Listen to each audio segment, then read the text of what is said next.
પંચમહાલ જિલ્લામાં ઘોગંબા તાલુકાના ચાઠી ગામની પ્રાથમિક શાળામાં સેવા સેતુ કાર્યક્રમનું સફળ આયોજન કરવામાં આવ્યું હતું। કાર્યક્રમમાં મામલતદાર ઘોગંબા તેમજ જિલ્લા પંચાયતના સભ્ય મીનાભાઈ રાઠવા મુખ્ય ઉપસ્થિત રહ્યા હતા।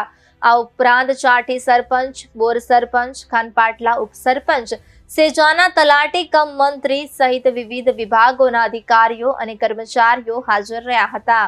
કાર્યક્રમમાં આરોગ્ય વિભાગ, પશુ દવાખાનું, ખેતીવાડી શાખા, મધ્ય ગુજરાત વીજ કંપની, ICDS વિભાગ તથા આંગણવાડી કેન્દ્રોના કાર્યકરો અને હેલ્પરો દ્વારા પોતાના સ્ટોલ લગાવવામાં આવ્યા હતા, જેમાં ગ્રામજનોને વિવિધ સરકારી યોજનાઓ અને સેવાઓ વિશે માહિતી તેમજ લાભ આપવામાં આવ્યો હતો।